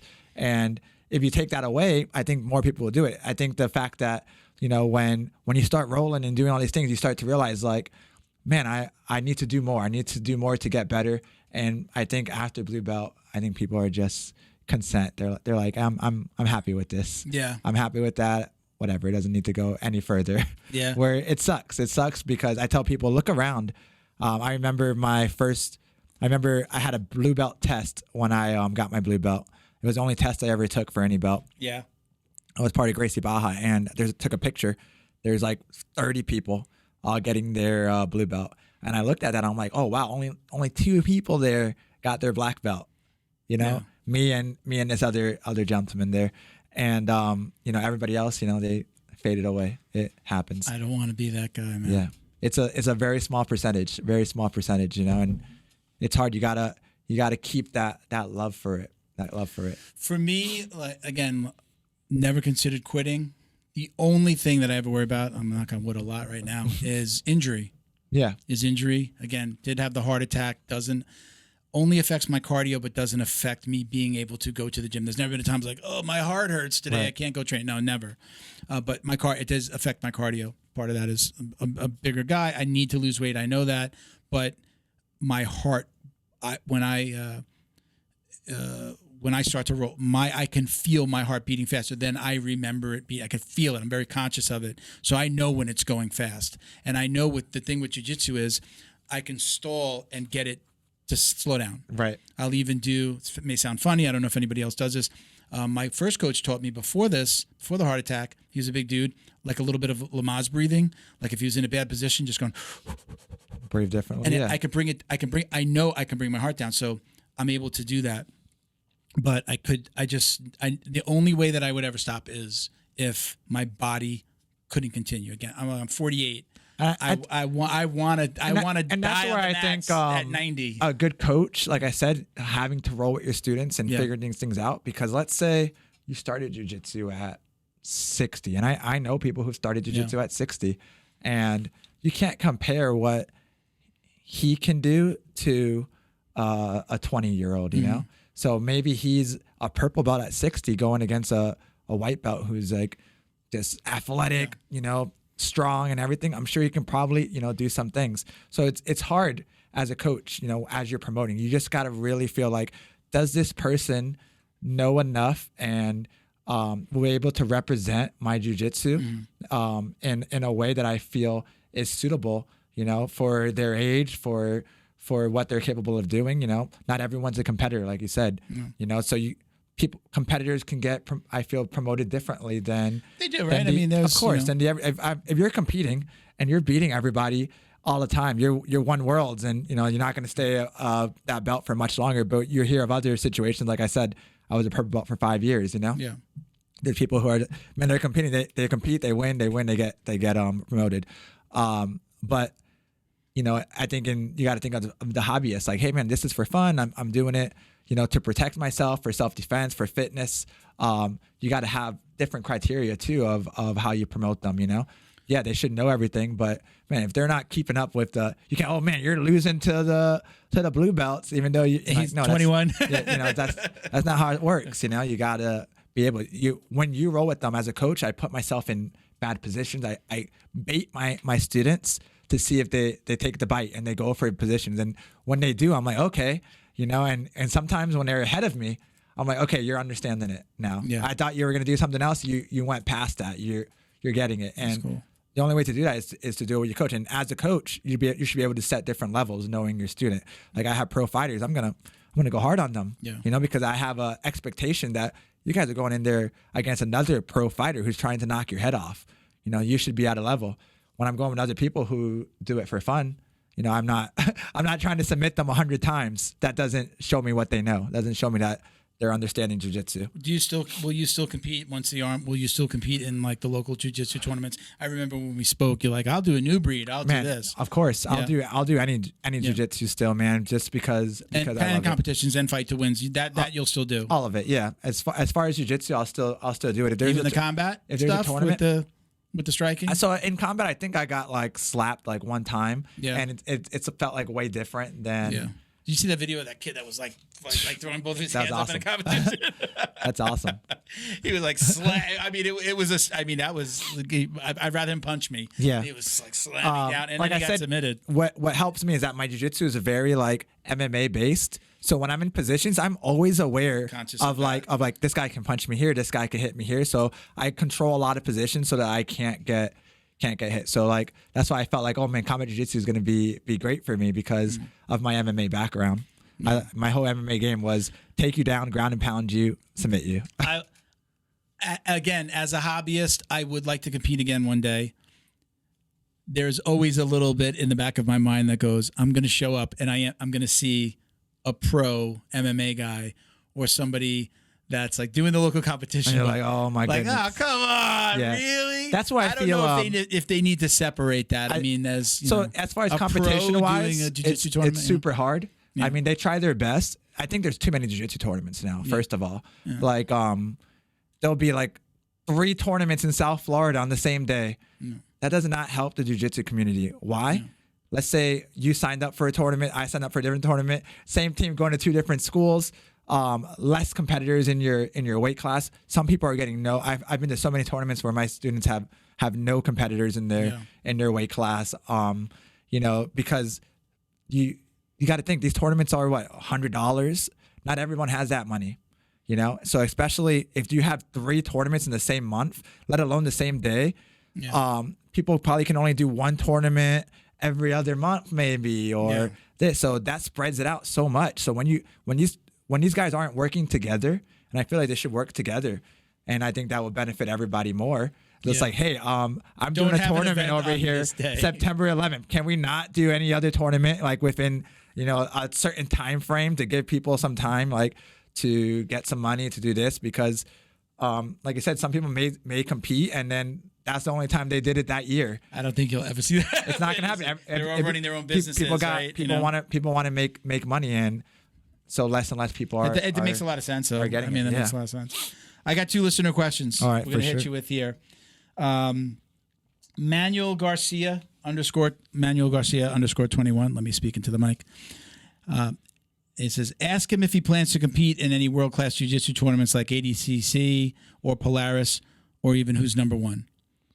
Yeah, so that really was my goal. Like I was really getting into the competition. I was happy I got into the combat jiu-jitsu worlds. I felt like that was a step towards getting into that like pro jiu-jitsu level. Being on Fight 2, I'm 3-0 on Fight 2 in a no-gi, so whoever wants it, by the way, can come. We can try to set a matchup. But I wanted to do that. I'm like, man, this is the next a good route to go. But then after that knockout, it kind of like set me back. I was supposed to be on Submission Underground the next day. The next day, and I had to pull out, and that's what I felt like, going towards the route to being on that, being on more of these pay-per-view shows that more gets my name out there more on Flow Grappling, on this, on that. So definitely I want to go that route. So hopefully, are you able to travel a little bit more now with your wife in the gym? I mean, I'm not sure how many coaches you have, but can you travel and like the gym can take care of itself while you're doing that? Because you're spreading like kind of the word, the name, your name, the gym name. And then some coaches are like, I'm not going to be here. Who's going to coach? Who's going to open? So I have great guys who help me out with the gym. When I'm not there, I try not to be there. I teach, all the classes, as many classes as I possibly can, all the kids classes, the adult classes. But when I'm not there, I think my students are very understandable, and they're proud of me. They're happy to see me out there competing. Yeah. Or there's times where I'm like, hey, we got people competing. I got to go. I have to go and be there for them. One thing I hated as a student is that the amount of tournaments I went to that not one coach went to. Really? Or higher belt or something. If I can't make it, I ask a purple belt or something. Hey, can you go and please be there? I have to be somewhere else. going out there by yourself sucks. Yeah. Just so many times that my wife was my only corner. I'm like, just tell me the time, tell me to keep going. Yeah. Just motivate me. Yeah. I'm like, that helps me. It does. It helps me. Sometimes I'm like, man, this is hard. And I see that and I'm like, man, I can do this. I got 2 more minutes. So we talked about your wife before. I forget how deep we went into it, but you said she's competing, right? Yeah. Awesome. She drank the punch. Yeah, man. She's a killer. A jiu-jitsu practitioner. Does she love it? Is it like again? Is it like her heart is truly in it? Yeah, man. She really likes it. She enjoys it. She loves teaching the kids. You said she had some super fights too, right? Yeah, she's had a bunch of super fights now. She just did the White Lion tournament. Actually, that was a tournament. Okay. But did awesome in that. She's competed against blue belts who have been blue belts for multiple years, 4 or 5 years, and compete all the time. And this is their life. And she's out there keeping up with them, if not beating them. And I'm just super proud. I'm like, this is crazy because a couple of years ago you wouldn't even think about stepping on the mat, and here you are now, doing awesome. Yeah, that's cool. I still never got my wife on the mat. Oh man, yeah. It took me a long time. It was hard. I'll probably start on it tomorrow. I said we just bought a new house. I have mats. Oh, there you go. That's a good start. She's not giving me. She wants it for her too. We have a little gym going in, half of the garage. I've got the mats. I got to get a punching bag for her, but I'm hoping with it there My wife first started with kickboxing. She would come to the kickboxing classes, and then I had a female try a class, and I'm like, Melissa, please, can you try a class? Be her partner, and she did, and then she kept doing it, and now she loves it. Kick dancing? Yeah. I did joke with my wife, but I've gone to the school with her, and I go, and it's tough. I call it dance fighting, just to piss her off sometimes. I'm like, oh, you're going to dance fighting today? I'm like, oh man. And it gets our relationship got better when she found kickboxing, because then she really understood this. She understood jiu-jitsu. She was like, I don't know that she ever came out and verbalized the aha moment, but when she would say like, can you pick up Ari? I'm going to and I'm like, gotcha. There, you see that? I don't want to miss it. I can't miss it. I'm a different person when I miss it. You joke about like, hey, take my picture and put it up on the bag when you go, like when you're mad at me. But now she understands. So this is easier for her to deal with, with me taking the time. Look, I have a 9 to 5 and then I'm doing a podcast 2 or 3 times a month. She's okay with it. She understands it and she knows, she's seen it grow. I'm hoping that with the gym in the house that she'll, hey, just come on. Hey, let me show you something. She thinks that I'm going to like beat her up. And I'm like, no, I want to show you how to protect yourself against somebody attacking you. Right. Like, it's not going to be what, you see me rolling around in the gym and you think I'm going to try to do that to you. No, I want to show you and my daughter how to protect yourself. So it's going, mats are there. We just like everything went in the garage when you move in. You know how that is. When you have mats, it changes. I'm telling you. I can't wait to probably be able to get her onto the mat. I think so. You need shin guards too, because she's going to kick you in the shin. I'll let her kick me. It's kind of cute when she tries to kick me. All right. So, second question from Manuel: who's your favorite active grappler? Do you have one? That's another thing. Like I said, man, you don't really follow it. I don't really follow it. I think it's really cool what Gordon Ryan's doing. Yeah. Yes, he's all craziness that he's whatever he says, but I think he's bringing a lot of like eyes to. He brought a lot of eyes to jiu-jitsu. I don't even know if he's still grappling. He has the problem with his stomach. I think he might come back from it. But they're opening gyms and they're opening an affiliation with Danaher and starting in outside around Austin. I think it's awesome that people coming into jiu-jitsu, brand new white belts, they're like, oh, they talk about Gordon Ryan or something. I'm like, oh man, this guy's doing the right thing. He's getting the name out there. And from what I've heard and seen, man, he's beat everyone like that's even come like not even close. He's just doing so many things. So I would have to say maybe him, I guess, because just of all the stuff that he's bringing to jiu-jitsu. Oh wait, I got one. Mikey. I love American jiu-jitsu practitioners like coming in and showing like, man, look, America's coming up. Different people are getting better. It's not just a Brazilian jiu-jitsu thing now. It's like a whole world jiu-jitsu. Yeah, it's not just for one country anymore. And Mikey's doing jiu-jitsu awesome. now. It's just jiu-jitsu. It's just jiu-jitsu. That's what I say. It's not Brazilian jiu-jitsu, what we're learning. I mean, there's that traditional Brazilian jiu-jitsu, and I feel like that's its own thing. But like at my gym, I teach grappling. I teach, we have jiu-jitsu and the gi and stuff, but it's evolved so much more, so many other skills and everything. Wrestling's more involved into it, and more judo and different things that it's just not your traditional Brazilian jiu-jitsu anymore. I agree. Yeah, I like it. We talked about that a lot on the show in the past, where there's that kind of there was like a little a divide, whether it's real or artificial or played up on social media, where people are like, no, I've never been to Brazil. None of my coaches are from Brazil. Yeah, I was seeing. I'm doing this more competition style. I don't like the label. I don't really care for the label. Again, we didn't call it Brazilian Jiu-Jitsu Dummies. I said Jiu-Jitsu. It's Jiu-Jitsu. Even though I did my handle before I started thinking that way. So Uncle Milty BJJ. I wish I could take out the B, but now I don't want to take it. I think it's more. It's a lot of the things like have to do with like the rankings, and even there's so many gyms now that don't even have gi. It's just no gi, and that's cool too. I just tell people they still promote like with the belt a lot. They still promote right? with the belt. They'll give you the belt and everything, but even 10th Planet, like they give you the belt. Just really good. They still get a belt. Yeah, they still get a belt. Yeah. So it's but it's like, hey, it's not just this one way. Yeah, there's so many. I can do an arm bar a lot of different ways. There's not just one way to do it. Yeah, I agree. All right, so Uncommon Jen. What are on it from Instagram? What are the biggest challenges you face as a competitor, a business owner, and a coach? How do you balance the three? We kind of touched on that a little bit before, but how do you balance the three? Man, I think just really getting to organize your time. I think in the beginning I felt so overwhelmed of like, oh man, I can't do this all. I want to fight, and what about the gym and this and that? And I'm still learning. I'm still learning all the time. Sometimes I see myself competing, and the gym is, it stays stable. Like it's not growing, but it's doing well. But when I'm like, oh my God, I have to take a step away from that, focus on the gym. I see the gym start to grow. So I definitely still am learning on how to balance everything, because I want time for my family. I want time to grow the gym. And I still want to compete in whatever it is. I just love that competition.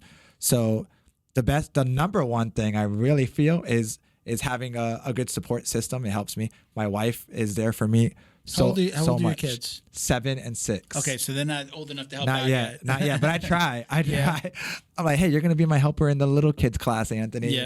Let them practice on him or something like that.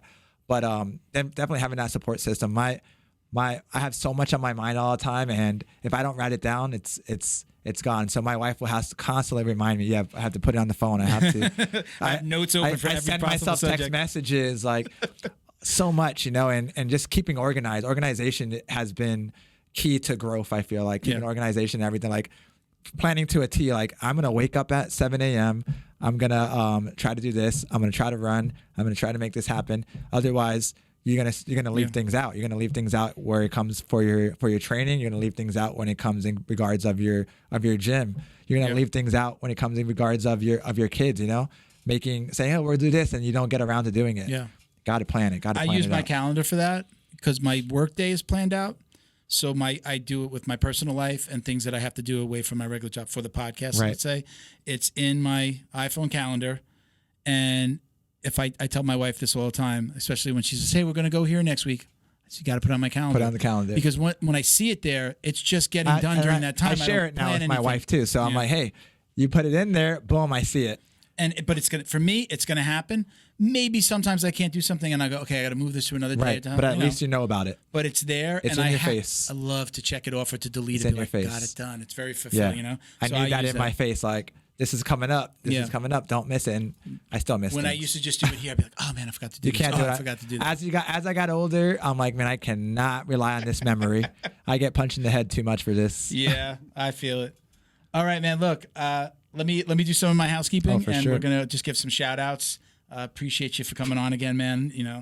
I absolutely wanted to meet you face to face, and we got to do it again. Let me do some shout outs, and we're gonna wrap it up.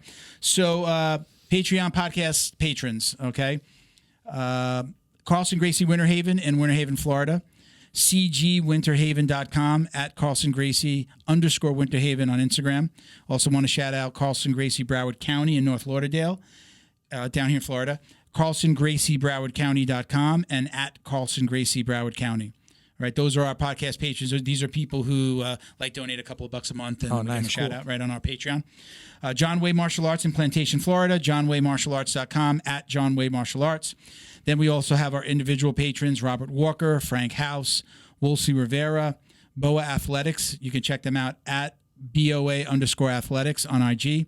Michael Pixley Jr., Jason Smiley, Britt Tavar over at Fightback, CJ Carroll, Mission 22, Chuck Reddoor, and Roberto Santiago down here in South Florida. We love you. We love you all.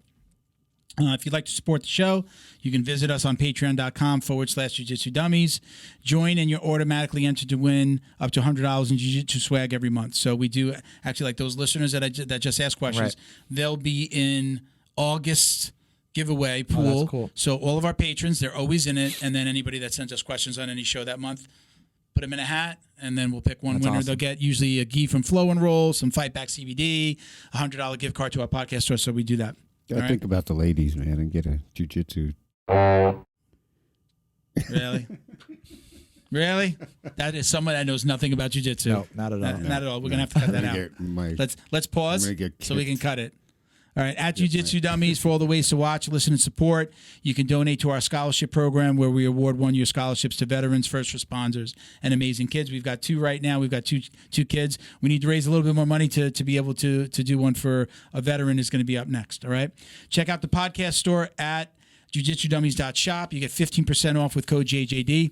We have ranked rash guards, tees, backpacks, coffee mugs, free shipping on orders over $50. I've got this new one. I don't have to worry about closing this out. Oh, you got that? Yeah. Choke Responsibly is back, right? And this one says, for the Jiu Jitsu Dummies podcast. I've actually got one for Bo. Oh, And Jim, I got one for large. large will Large or work. medium? Medium. Okay. I only have a large. Just throw it in the dryer. You'll be good. I'm sure. Right I'm there. trying to get bigger. There you go. Awesome, man. Thank you so much. If it doesn't fit, give it to somebody that fits, and I'll get you another one. For sure. All right, Thank let you, me man. know. Appreciate that. All right. So yeah, that's new Choke Responsibly. It's actually part. This was Choke Responsibly was my brand, and was like our first official sponsor of the show. Oh, cool. So I kind of haven't been doing anything with it, so we threw another one out. nice. So we just started to do more designs. We want to thank the We Defy Foundation for all the support and all they do for veterans in the jiu-jitsu community. For those of you who don't know, again, they provide therapeutic relief to disabled combat veterans through jiu-jitsu. Check them out at We Defy Foundation on Instagram. You can donate anytime at wedefyfoundation.org on the website, Facebook, or Instagram. You can donate anyway, on your favorite platform. Save the date. If you can be in Dallas, September 18th, they're doing their annual gala. We're going to be there. You can, if you're a business owner in or outside the jiu-jitsu community, reach out to them on their Instagram. You can put up a package or a prize for their silent auction, or you can donate directly and become a sponsor of the actual gala. We're doing a $1,000 gift card to the podcast store. So if you can donate, reach out. Once again, at Fightback CBD, get 20% off your CBD order at fightbackcbd.com with code JJD. And again, check them out at FightbackCBD on Instagram. All right? We're good? Bo, you got anything? You're straight? I don't know. I asked the doctor. I'm waiting. Shut up. You can get me at Uncle Milty BJJ on IG. At Fight Gym on IG. And it's JIM, not JIM. Or just follow my gym page at Alers Martial Arts. Alers Martial Arts. There it is. All right, Jim. Again, thank Man, you so much for thank doing you, this. I man. appreciate it. It was great to good. meet you in person For finally. sure. Or again. Again, Yeah. yeah. We last time was a Zoom. Thank you very much. Oh, for sure. Take care, everybody. Us. Dude, dude, dude. This is when the music plays. Jim, it goes. Dude, dude, dude.